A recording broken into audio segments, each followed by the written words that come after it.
இந்த அண்டா வச்சுட்டு பணம் கொடுங்க. ஒரு 10-15 கிலோ தேரம் போட்டுருக்கு. ஏன் பாக்கிறே எவ்வளவு வேணும்? நீங்க குடுக்கறத கொடுங்க. பாவாட சாமி. ஏப்பா பாவாட சாமின்னு போட்டிருக்கு. இது நம்ம கூத்துவாச்சார விட்டு அண்டால அந்த தாங்க வச்சுட்டு வர சொன்னாரு. நேரம் வர வெக்கப்பட்டுக்கிட்டு என்ன அனுப்பிச்சாரு. நீங்க ரூபாய் எடுங்க.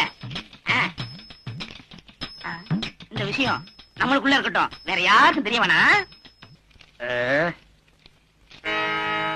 என்னடா எல்லாம் குருவுக்காகத்தான். கூத்துல கஷ்டப்பட்டு பாட போறீங்கல்ல, உங்க தொண்டை கெட்ட கூடாதுங்கிறதுக்காகத்தான் சுக்கு, மிளகு, திப்பிலி, பனகற்கண்டு எல்லாம் வாங்கிட்டு வந்திருக்கேன். ஒரு குருவுக்கு எப்பப்ப என்னென்ன தேவைப்படுதுங்கறத புரிஞ்சு கரெக்டா வாங்கிட்டு வந்திருக்கிற பாரு. நீ தாண்டா உண்மையான சிஷ்யன். எல்லாம் உங்க ஆசீர்வாதம். ஆமா, இதுக்கெல்லாம் உனக்கு பணம் ஏதுடா? இதுக்கெல்லாம் காரணம் கிட்னினே. கிட்னியா? கிட்னினா தெரியாது? இங்கிலீஷ்ல கிட்னினா தமிழ்ல மூளைன்னு அர்த்தம். ஓஹோ, கிட்னின்னா மூளைன்னு அர்த்தமா? ஆமா, ஓ மூளைக்கு எவன்டா பணம் கொடுக்கறான்? கொடுத்துருக்கானே. ஏப்பா, நீ எப்பதான் திருந்த போற? என்கிட்ட இல்லன்னு சத்தியம் பண்ணிட்டு இத செட்டியார் கிட்ட கொண்டு போய் வச்சிருக்கியே, இது உனக்கே நல்லா இருக்கா?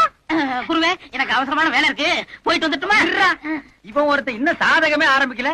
ஏமா, அண்டாவை நான் செட்டியார் கிட்ட வச்சேன்னு எவன் சொன்னது? நீங்க சொன்னீங்கன்னா இவரு கொண்டு வந்து வச்சாரு. நீங்க எம்மாடி, அந்த கதவை கொஞ்சம் லேசா பொத்துனாப்புல சாத்து.